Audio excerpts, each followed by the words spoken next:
이번 한 주간 여러분 어떻게 보내셨습니까? 시간은 누구에게나 공평합니다. 그죠? 7일 동안 168시간을 우리는 모두 다 똑같이 부여받았습니다.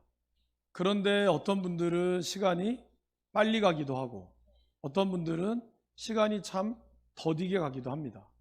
여러분들은 어떠셨습니까? 빨리 가셨습니까? 아니면 더디 가셨습니까? 이런 거를 가지고 긍정적인 사람이냐 부정적인 사람이냐 나누기도 하는데 사실 그거는 큰 의미는 없습니다. 오히려 시간이 빨리 가는다라고 느끼는 분들과 또 느리게 간다고 느끼는 분들은 여러 가지 맞는 심리적인 상태가 있지만 나이하고도 연관이 있다라고 이야기를 합니다. 그런 얘기 많이 들어보셨습니까? 60대는 60km로 가고 80대는 80km로 가고 그런 시간의 이런 흐름들이 있다고 말을 하는데 이게 과연 과학적으로 맞는 걸까? 그냥 사람들이 느끼는 그런 것이 아닐까? 그래서 그런 책들을 제가 살펴보니까 과학적으로 전혀 근거가 없지는 않다고 합니다. 보통 사람들이 10대에서 30대까지는 새로운 경험을 많이 합니다. 결혼이라든가 아니면 친구를 만난다든가 아니면 대학을 간다거나 취업을 한다거나 그래서 그때의 그런 시간들은 조금 더디 가기도 하는데 이제 40대가 넘어가면 저와 여러분들이 새로운 직장을 간다고 하고 또 출생을 하는 그런 육아의 문제들은 다르긴 하지만 그럼에도 불구하고 큰 차이가 그러니까 전혀 새로운 것이 아니다 보니 사람들이 느껴지는 그런 시간의 빠름들이 있다고 합니다. 그리고 노화가 또 무시할 수 없는 시간이 빨리 흘러가게 되는 이유라고 합니다. 그래서 특별히 신진대사라든가 여러 가지 것들이 늦어지면 우리가 대하는 속도보다 내가 반응하는 속도가 늦다 보니 우리도 어쩔 수 없이 그런 시간의 빠름을 경험하게 된다라고 합니다. 여러분이 노화라고 하는 것은 어떻게 보면 아무나 누구나 찾아올 수 있는 그러한 현상입니다. 자연스러운 것입니다. 여러분들이 보톡스를 맞고 그래서 주름을 피고 무엇을 한다고 해서 겉으로 보여지는 모습은 그처럼 나이가 보이지 않는다라고 할지 모르지만 그래도 우리 안에 흘러가는 인생의 시간을 우리는 무시할 수 없습니다. 그래서 그러면 어떻게 하면 이 노화를 그나마 없앨 수는 없으니 천천히 가게 할까? 그거에 대한 내용을 또 살펴보니까 그런 말을 많이 했습니다. 어떤 이벤트, 특별한 날들을 잘 지키고 기억하면 사람이 조금 더 그러니까 특별한 이벤트를 기억함으로써 그날을 지키고 그날을 기대하면 시간이 그나마 조금 더 천천히 간다라고 이야기를 합니다. 성경은 우리에게 세 가지의 이벤트를 주셨습니다.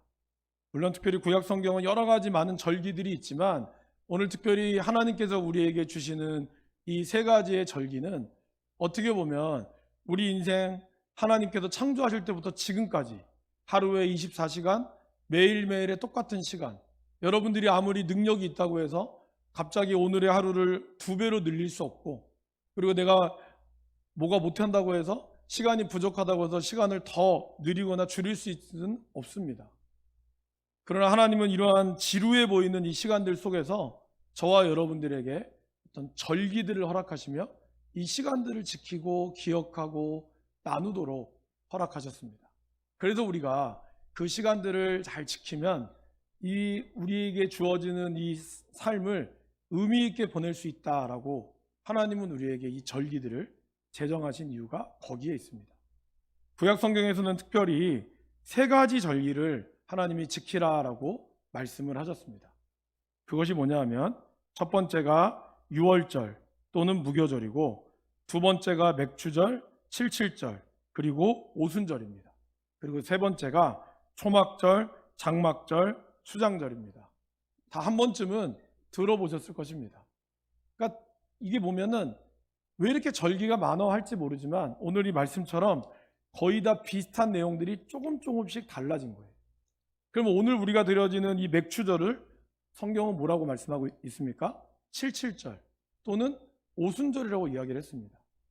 그러면 여기서 의문을 가진 분이 생길 수도 있을 것 같습니다. 뭘까요?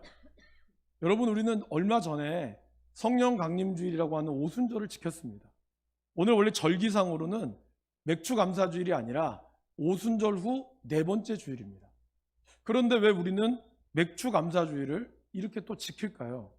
분명히 성령 강림주일을 맞이한 지 얼마 되지 않았는데 이렇게 지키는 이유는 무엇이겠습니까? 여기서 약간 의미의 차이가 좀 있습니다. 그리고 사실 맥주감사주일이라고 하는 이 의미는 보림에게 추수할 추수거든요. 그러니까 보리를 거두어드리는 시기가 맥주감사주일인데, 엄밀히 얘기하면 히브리어 성경에는 맥추절이 보리맥이 아닙니다. 밀입니다. 밀. 그러니까 보리와 밀, 왜 이 차이가 있을까? 이거는 한국적인 정서와 조금 연관이 있습니다. 그리고 저는 이제 농사를 지어보진 않았지만 보리가 거두는 시기, 보리는 원래 초실절이라고 하는 걸 때 보리를 거두는 거고, 맥추절은 밀을 거두는 건데, 보리와 밀을 거두는 이 마지막에 거두는 수확의 시기가 비슷하다고 합니다. 그리고 지금은 좀 덜하지만 예전에 우리나라가 거의 농경사회였을 때는 이때쯤에 뭘 하셨습니까? 우리나라 이모작을 했거든요. 그래서 2번 추수를 했습니다. 이때 추수 한번 하고 가을에 추수를 또 했습니다. 그러다 보니까 이 보리를 거두는 우리나라의 어떤 정서에 맞게 1년의 중간쯤, 실제로 구약 성경에서도 이 맥추절, 이 밀을 거두는 이때가 1년 전체의 약 절반 정도에 해당합니다.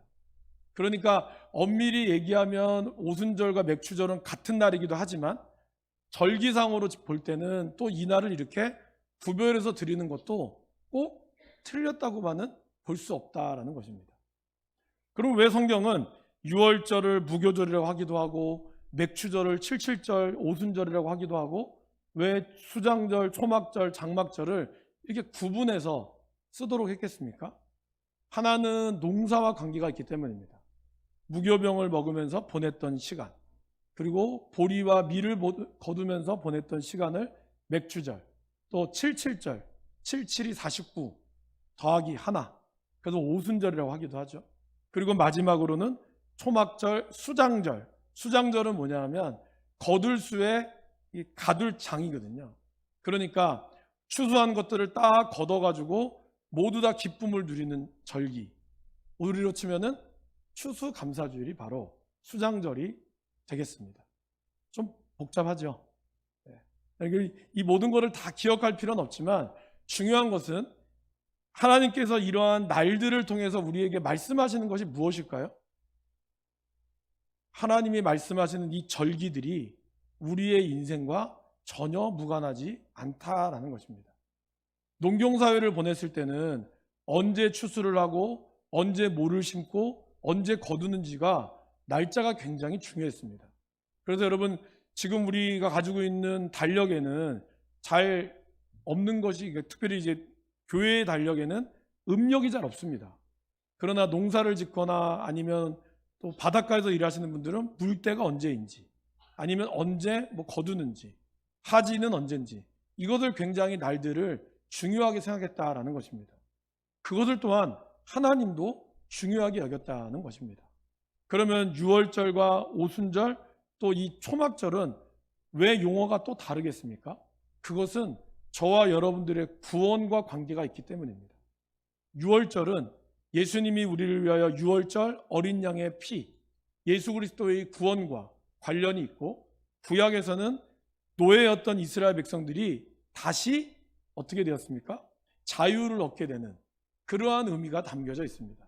그래서 6월절을 이스라엘 백성들은 태양력을 따르는 1월이 아니라 그들은 3월달 정도에 1월을 시작합니다. 그거는 뭐겠습니까? 내가 하나님으로부터 구원받은 백성이다. 이거에 대한 자신의 정체성을 확립하기 위한, 예전에 나는 죽었고 이제 나는 살았습니다 라는 의미가 있다라는 것입니다. 그래서 교회적으로도 부활절 전주나 아니면 부활절에 무엇을 많이 하는지 아십니까? 바로 세례식을 거행합니다. 세례를 통하여 우리의 옛 자아가 죽고 하나님으로부터, 하나님의 그리스도의 십자가로 말미암아 우리가 부활하여 이제는 새로운 삶을 살았습니다 라고 결심하는 것이 바로 이 6월절 그리고 부활절을 보내는 것입니다. 그리고 오늘 우리가 읽는 이 맥추감사절, 이 날짜가 중요한 이유는 바로 이날부터 오순절이 시작되었기 때문입니다. 오순절하면 우리가 기억하는 것이 뭐겠습니까? 성령께서 우리 가운데 임하셔서 성령의 강림을 통하여 우리의 삶에 다시 하나님의 뜻대로 살아가기로 다짐하는, 신앙의 진정한 시작은 성령이 우리 가운데 임할 때에 시작하는 그 의미를 담고 있습니다. 구약 성경에서는 하나님께서 광야로 들어가고 홍해바다를 건넌 이후에 비로소 광야의 생활이 시작됐습니다. 여러분, 그 광야의 생활이 시작될 때 가장 먼저 임했던 하나님의 축복이 뭐였습니까? 바로 만나와 메추라기 사건이었습니다. 하나님께서는 하늘의 신령한 음식을 통해서 그들에게 육적인 어려움들을, 배고픔을 이기게 하셨고, 그리고 그들이 비로소 시내산에 도착을 했습니다.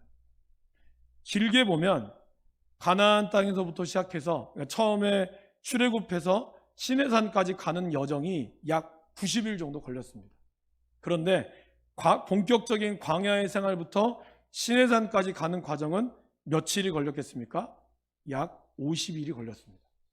그러니까 광야의 생활에서 하나님의 말씀을 받는 바로 이 시간, 저와 여러분들이 이 맥추감사절을 보내는 이 중간의 시간은 바로 하나님께서 우리에게 말씀을 주는 시간이고, 그래서 이스라엘 백성들은 이 맥추감사절에 하나님의 말씀을 들으며 모든 노동을 쉬고 말씀을 듣는 시간을 가졌다라는 것입니다. 그러기에 이 맥추감사절은 지금 우리가 살아가는, 우리는 보리 추수도 안 하고 농사도 안 짓는데 나하고 무슨 상관이 있습니까? 질문할 수 있지만 그것이 아니라 영적인 의미로 봤을 때 이 맥추감사절은 저와 여러분들에게 다시 한번 하나님의 말씀이 우리의 삶으로 돌아가는 하나님의 말씀의 여정을 우리에게 말씀하고 있다라는 것입니다. 그렇다면 우리는 이 맥추감사절을 통하여 어떻게 더 이 뜻깊게 이 날들을 기억하고 남은 6개월의 시간들을 보낼 수 있겠습니까? 첫 번째는 우리는 이 맥추감사절, 이 날을 기억해야 합니다. 오늘 말씀해 보시면 7주를 셀지니라고 나오고 있습니다. 7주라는 것은 아까 말씀드린 대로 한 주에 7일, 7주는 7, 그래서 7 곱하기 7은 49, 거기다가 한 날을 더해서 50일이 되는 것입니다. 한 수는 10일이죠. 그래서 오순절은 5 곱하기 10, 오순절이 되는 것이고, 사순절은 4 곱하기 10, 40일이 되는 것입니다. 그런데 이 숫자를 세는 이유는 무엇이겠습니까? 이 히브리어의 센다는 또 다른 의미는 기록하다라는 것입니다. 그러니까 하루를 기록하고 기억하다라고 이야기하고 있습니다. 우리 여자 성도님들은 제일 듣기 싫은 게 군대 이야기, 그리고 군대에서 축구한 이야기, 이걸 제일 듣기 싫다고 하는데, 잠시 군대 얘기를 좀 해드리면, 여러분 군대 딱 가면 이제 좀 짓궂은 우리 선임병이 있습니다. 선임병들이 가끔 있어요. 그런 분들이 이등병이 딱 오면, 야, 눈 감아봐. 눈을 딱 감잖아요. 뭐가 보이나? 아무것도 안 보입니다. 그럼 뭐라고 하는지 아십니까? 그게 네 군생활이다. 딱 그런 얘기를 해요. 깝깝한 거죠. 3년이 됐든 2년이 됐든 군생활이 안 보여요. 그런데 이제 그러면 누가 옆에서 시간이 좀 지나면 또 고생을 하고 뭐 유격이나 이런 여러 가지 힘든 훈련을 하고, 정말 군대에 가면 하루하루가 너무 안 갑니다. 진짜로. 그런데 일주일은 또 금방 가요. 희한하게. 그러면 그렇게 얘기합니다. 그래도 국방부 시계는 돌아간다 라는 말을 해요. 정말 이렇게 돌아가서 제가 이 자리에 온 겁니다. 국방부 시계가 안 돌아갔으면 전 이 자리에 없었습니다. 그러니까 그만큼 국방부 시계가 됐든 여러분들의 시계가 됐든 시간은 돌아가게 되어 있습니다. 그런데 그 시간들을 의미 없이 보내라는 것이 아니라 하나님께서는 하루하루를 날짜를 세라라고 말씀하고 있습니다. 그것을 기록하라라고 이야기합니다. 왜 그럴까요? 그것이 우리를 하나님은 기억하기를 원하셨다라는 것입니다. 그럼 이 날은 어떤 날이겠습니까? 9절 말씀의 뒤에를 보면 7주를 셀지니 곡식의 낫을 대는 첫날부터라는 말을 하고 있습니다. 그러니까 처음에 보리를 베고 이제 밀을 베는 그날부터 매일매일 하루의 삶이 고된 것입니다. 그렇지만 이 추수의 기쁨을 기대하며 오늘 걷고 오늘 하고 오늘 이 추수를 하는 하루하루 길고 험하지만 그 날들을 기대하면서 하나님은 이 날에 대한 하나님이 주시는 그 은혜를 기억하라라고 이야기하고 있습니다. 사랑하는 여러분, 요즘 책을 많이 보십니까? 사실 예전에만 해도 거의 10대, 20대, 30대만 공부를 한다라고 많은 분들이 생각을 했습니다. 시간이 지나면 책을 담쌓는 분들이 꽤 많았습니다.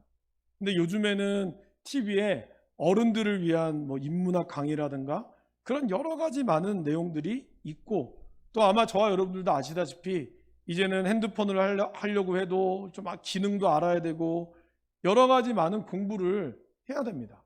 머리에 쥐가 날 것 같은 그러한 일들을 우리는 겪고 있습니다. 생존을 위해서도 공부는 필요하고, 또 이 앞으로의 사회가 평생 공부의 시대라고 해서 우리 모두는 싫든 좋든 공부를 할 수밖에 없습니다. 그러다 보니까 자기계발서가 굉장히 많이 나와 있습니다. 서점에 가면 거의 베스트셀러 1등부터 분야가 다르긴 하지만 대부분 자기계발서가 가장 많이 팔리는 이유 중에 하나입니다. 저도 그래서 개인적으로는 자기계발서를 또 좋아하기도 하는데, 자기계발서의 많은 내용들의 가장 큰 핵심 중에 하나는 바로 이겁니다. 우리가 자기계발을 하고 흔히 이야기하는 성장을 하려면 어떤 게 필요할까? 어떤 게 필요하겠습니까? 성장을 하기 위해서는 정말 많은 책을 보고 그것을 다 읽는 것이 중요하겠습니까? 아닙니다. 의외로 성장하는 책들의 내용을 보면 성장할 때 가장 중요한 것은 많이 배우는 것이 아니라 그것을 기억하는 것이다 라고 이야기합니다. 여러분, 우리의 기억은 곧 우리 자신의 삶의 모습과 나를 나타내기 때문입니다. 그런데 우리의 많은 사람들은 정말 많은 것을 봐요. 여러분들도 아마 하루에 보는 유튜브라든지 책이라든지 수많은 것들을 보지만 정작 지나고 나면 남는 것은 별로 없습니다. 왜 그럴까요? 기억하지 않기 때문입니다. 검색은 많이 하지만 정작 사색은 하지 않습니다. 너무나 빠른 지식들이 흘러가다 보니 그것을 놓치지 않기 위해서 그때는 집중해서 보고 그때는 즐겁게 웃지만 지나고 나면 내가 뭘 봤지? 내가 뭘 했지? 때로는 저의 경험입니다. 때로는 그걸 보고 나면 그때는 기분 좋은 것 같은데 지나고 시간이 흘러가는 시간을 보면서 약간 후회할 때가 많습니다. 또 시간을 또 죽였구나. 하나님은 우리가 기억하기를 원하십니다. 왜냐하면 말씀도 마찬가지입니다. 말씀을 많이 읽는 것도 중요합니다. 통독을 하고 일독을 하고 이독을 하는 것도 중요하지만 그 말씀을 나의 삶으로 묵상하고 곱씹고 말씀이 내 안에 들어오도록 기억하는 것, 그 기억이 우리의 영적인 성장과 우리의 삶의 성장을 이끌어 간다라는 것입니다. 그래서 하나님께서는 오늘 7주를 세워서 너희의 날들을 기억하라 라고 이야기하고 있습니다. 또 12절에는 너희는 애굽에서 종되었던 것을 기억하라 라고 이야기합니다. 우리는 무엇을 기억해야 되겠습니까? 하루하루에 흘러가는 시간도 기억해야 되지만 예전에 내가 어떻게 살아왔는지에 대한 기억도 중요하다는 것입니다. 특별히 여러분, 애굽에서 종되었던 것은 어떻습니까? 애굽에서 종되었던 것은 수치와 비참함의 상징입니다. 그럼에도 불구하고 하나님은 그들의 어려움들과 그들의 아픔을 기억하라고 하는 이유, 그 이유는 그것을 기억해야 하나님의 선하시고 의로우신 구원의 진정한 하나님의 모습을 우리가 고백할 수 있기 때문이라고 말씀하고 있습니다. 성경은 아브라함이나 다윗과 같이 위대한 신앙의 인물의 허물을 지우지 않았습니다. 다윗이 자기의 남의 아내를 취했던 사건이라든지 아브라함이 어떻게 합니까? 아브라함이 자기의 아내를 살기 위해서 누이라고 속였던 이러한 모든 사건들을 모든 신앙의 후배들이 기억하기를 원했습니다. 그래서 그거를 다 하나하나 기록을 했습니다. 그 이유는 무엇이겠습니까? 성경은 신앙의 인물의 이야기가 아니라 그 신앙의 인물을 통해서 역사하신 하나님의 이야기이기 때문입니다. 저와 여러분들의 인생도 내 인생일 것 같지만 사실을 하나님께서 저와 여러분들을 사용해서 하나님의 이야기를 드러내기를 누구보다 원하시고 있다는 것입니다. 그러기에 우리는 우리의 과거에 대한 기억들을 이야기할 때 그걸 통해서 나의 허물을 통해서 나의 부족함을 드러내기 위한 것이 아니라 내가 비록 그렇게 살아왔지만 그러나 하나님을 만난 이후에 나의 삶이 하나님이 붙드시는 인생으로 살아왔다라고 고백하기 위해서 우리는 우리의 과거를 기억하고 특별히 애굽의 종되었던 것을 기억했던 이스라엘의 백성들처럼 나의 연약하고 나의 부족했던 시간들을 기억하는 것이 중요하다라는 것입니다. 그래서 여러분, 이 지난 6개월의 시간들 혹시 여러분들이 잊고 싶었고 기억하고 싶지 않았던 사건들이 있다 할지라도 그 기억 가운데 하나님이 여러분들을 만지셨다는 것을 우리가 또다시 기억하는 것이 중요하다는 것입니다. 그리고 그것을 우리는 어떻게 나가야 될까요? 바로 그것이 두 번째, 우리는 이 날들을 감사함으로 힘써 지켜야 한다라는 것입니다. 오늘 10절 말씀을 제가 한번 읽어보겠습니다. 내 하나님 여호와 앞에 77절을 지키되 내 하나님 여호와께서 내게 복을 주신 대로 내 힘을 헤아려 자원하는 예물을 드리고. 여기 보시면 내게 복을 주신 대로라는 이 의미가 하나님이 이미 복 주셨다라는 뜻만이 아닙니다. 원래 이 단어의 문법을 좀 살펴보면 이 단어는 아직 완료되지 않았다라는 뜻이에요. 그러니까 하나님의 복이 지난 6개월 동안 여러분들에게 끝이 난 것이 아니라 앞으로 계속해서 줄 것이다 라는 뜻입니다. 여러분 6개월 동안 어떻게 보내셨습니까? 아마 여러분들 중엔 6개월 동안 정말 풍성한 은혜 가운데 보내신 분들도 계시겠지만 또 그렇지 않고 내가 원하는 대로 되지 않아서 정말 삶이 곤고하고 피폐하고 어려운 가운데 있는 분도 계셨을 것입니다. 그러나 여러분, 중요한 것은 뭘까요? 바로 지금 이 자리에 여러분이 앉아있고 여러분들이 살아있고 여러분들이 이곳에 계시다는 그 사실, 그것에 감사하시기를 바랍니다.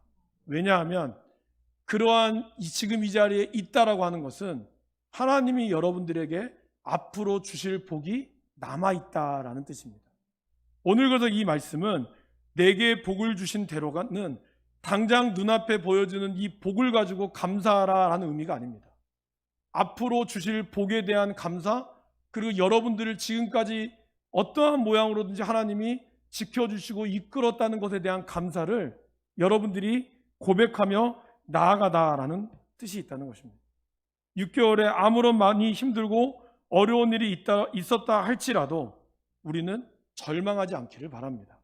여러분들에게는 이 시간들이 정말 힘들고 어려웠을 수도 있습니다. 그러나 하나님의 영혼의 관점에서 봤을 때는 아직 우리의 시간에 복받을 시간이 더 많이 남아있다는 거예요. 우리는 하루하루를 살아갈 수밖에 없습니다. 사실 우리도 하루살이와 다를 바 없습니다. 오늘 이 자리에 나가서 당장 문을 열고 우리는 교통사고를 당할 수도 있고 아니면 정말 마른 하늘에 날벼락을 맞을 수도 있습니다. 그 확률이 아주 작다 할지라도 우리 모두 다 인생은 언제 죽을지 모르는 그런 하루살이와 같은 인생입니다. 그렇지만 하나님은 이 귀한 인생들을, 여러분들의 아무것도 아닌 인생을 영혼의 관점에서 너무나 중요하게 만들어 놓으셨고 앞으로도 여러분들의 인생을 하나님은 복 주실 줄 믿습니다. 그러기에 우리는 오늘 이 시간이 우리에게 힘들고 어려웠다 할지라도 절망하지 않고 조급해하지 않고 앞으로 하나님이 우리에게 주시는 이 복, 여러분들을 이끌어갈 것을 기대하시기를 바랍니다.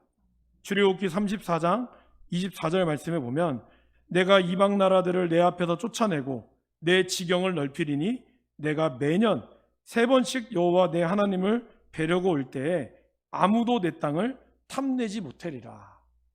지금이야 우리가 교회에 오는 것이 여러분들 좀 멀리서 오신 분들은 1시간, 또 1시간 반, 가까이 있는 분들은 10분 안에 오시지만 예전에는 예루살렘이라고 하는 곳에 가려면 저 밑에 지방에서 올라오면 일주일이 걸리기도 하고요. 그리고 또 갔다 오는 거리들을 하면 거의 한 달을 이 시간을 지켜야 됩니다. 근데 3번이나 오라 그러셨어요. 그러면 나의 생업도 포기해야 되고 때로는 나의 모든 것을 포기해야 되는 그런 나의 어려움에 처할 수도 있었지만 하나님은 무엇을 말씀하고 얘기하셨습니까? 내 하나님을 뵈려고 올 때에 아무도 내 땅을 탐내지 못하리라. 하나님이 우리가 하나님 앞에 나오는 그 순간을 하나님은 지켜주신다라는 것입니다. 저와 여러분들이 이 주일날 오는 시간이, 이 시간에 1시간 더 기도, 1시간 더 일하면 돈을 더 벌 수도 있을 것이고, 좀 더 열심히 일해서 이 시간 말고 다른 시간을 하면 더 좋을 것 같지만, 그러나 이 시간을 창조하신 하나님께서는 여러분들의 이 모든 시간을 책임져 주신다라는 것입니다. 그러기에 여러분, 하나님께서 주시는 이 시간들 앞에 우리가 겸허히 하나님 앞에 나올 수 있기를 바랍니다. 어렵고 힘들었을지라도 절망하지 마시고, 그분이 여러분에게 주실 복, 여러분이 단순히 눈에 보이는 복 너머에 하나님이 주시는 그 놀라운 복을 기대하시기를 바랍니다. 세 번째로는 우리는 이날을 우리의 어려운 이웃들과 함께 나누어야 합니다. 그래서 제가 오늘 말씀의 제목을 기억, 감사, 나눔이라고 정했습니다. 마지막 우리는 나눠야 합니다. 신명기 16장 11절 말씀을 같이 한번 읽어보시겠습니다. 너와 내 자녀와 노비와 내 성중에 있는 레위인과 및 너희 중에 있는 객과 고아와 과부가 함께 내 하나님 여호와께서 자기의 이름을 두시려고 택하신 곳에서 내 하나님 여호와 앞에서 즐거워할지니라. 하나님은 이스라엘 백성들에게 하나님이 택하신 곳에서 즐거워하도록 말씀하셨습니다. 그런데 누구랑 즐거워하라고 얘기하고 있습니까? 내 자녀뿐만이 아니라 노비, 성중에 있는 레위인, 객, 고아, 과부, 하루하루가 힘들어 사는 그들을 향하여 하나님은 지키라라고 이야기하고 있습니다. 그리고 레위기 23장 22절에서는 이렇게 이야기합니다. 너희 땅에 곡물을 벨 때에 반 모퉁이까지 다 베지 말며 떨어진 것을 줍지 말고 그것을 가난한 자와 거류민을 위하여 남겨두라. 나는 너희의 하나님 여호와이니라. 아까 제가 맥주절은 오순절이라고 말씀을 드렸습니다. 오순절은 우리를 구원하신 은혜를 경험한 이들이 성령의 임하심으로 구원받은 자로서의 삶을 시작하는 절기입니다. 그러면 여러분, 우리가 구원받은 자로서의 삶이라는 것이 어떤 삶입니까? 하나님의 은혜에 대한 감사, 그리고 감사함이 거기서 그치는 것이 아니라 그 은혜를 함께 우리가 믿는 믿음의 사람들, 여러분들의 공동체뿐만이 아니라 그 교제를 함에 있어서 우리의 어려운 이웃과도 사랑과 섬김을 베푸는 것입니다. 그들을 초청하여서 여호와께서 택하신 곳, 즉 예수 그리스도의 피로 값주고 사신 우리의 교회로 초청하고 그들과 은혜를 나누는 것, 그것이 바로 이 맥추절을 보내는 또 하나의 중요한 의미입니다. 그래서 맥추절에 유대인들은 룻기의 말씀을 읽었습니다. 여러분, 룻기가 어떤 말씀입니까? 바로 보아스라고 하는 사람이 이방 여인으로 왔고 남편을 잃은 두 과부를 따라, 그리고 그의 시어머니를 따라 왔던 룻을 향한 긍휼의 마음, 하나님의 사랑을 베풀었을 때 하나님은 그 보아스에게 어떻게 했습니까? 바로 다윗의 조상이 되는 축복, 예수 그리스도의 육체의 조상이 되는 축복을 주었다라는 것입니다. 보아스는 어떤 사람이었습니까? 보아스는 그의 어머니가 라합이었습니다. 라합은 여러분이 잘 아시는 것처럼 바로 여리고성에서 자신의 몸을 팔았던 신전의 창기였습니다. 그런 어머니를 모시며 그가 비록 구원의 자녀로 있었겠지만 유대인으로서의, 유대인도 아닌데 유대인과 함께 살아가는 그의 삶이 어떠했겠습니까? 그런데 하나님은 그 삶을 축복하셨고 그는 그러한 자신의 어려웠던 시절들을 기억하며 룻을 보며 그를 축복하고 헤세드의 사랑을 베풀었다라는 것입니다. 그 사랑을 베풀었을 때 하나님께서는 보아스를 축복하셨다는 것입니다.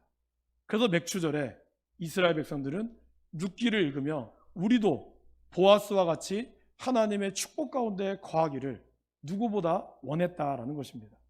사랑하는 여러분, 여러분들 모두 다 보아스가 드리는 축복을 경험했으면 좋겠습니다. 지난 우린 6개월 동안 많은 일들이 있었습니다. 교회적으로도 특별히 또 우리 목사님이 은퇴하시고 또 새로운 목사가 왔던 이런 부임, 교회적으로는 많은 변화들, 여러분 개인적으로도 아마 그런 변화들도 있었을 것입니다. 또 제가 와서 여러분들을 참 고생을 많이 시켜드렸습니다. 사순절 기도하고 50일 성벽 쌓기 하고 다들 말씀으로는 목사님 건강이 염려됩니다 라고 이야기는 했지만 사실 속마음으로는 내 힘들어 죽겠는데 또 시키냐, 이런 걱정 아닌 걱정을 해 주셨을 거라고 생각합니다. 감사합니다. 네, 너무 끝도 없습니다. 그러나 중요한 것은 뭘까요, 여러분? 그러한 상황들 가운데서 분명히 하나님은 우리 교회에 은혜를 베풀어 주셨고 저와 여러분들의 삶에 은혜를 베풀어 주신 줄 믿습니다. 이러한 은혜 속에 이제 우리는 남은 6개월을 더 풍성한 은혜를 주실 것을 기대하시기를 바랍니다.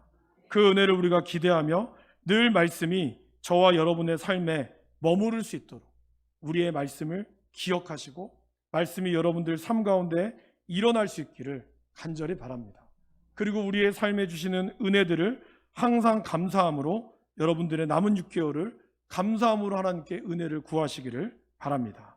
그리고 그 은혜가 나에게만 주어진 것이 아니라 저와 여러분들의 믿음의 공동체, 믿지 않는 영혼들과 나누기 원하는 하나님의 마음임을 깨닫고 기꺼이 섬기며 우리 가운데 넉넉한 마음으로 나눌 수 있기를 바랍니다. 그때 보아스의 축복이 저와 여러분들에게 임할 줄 믿습니다.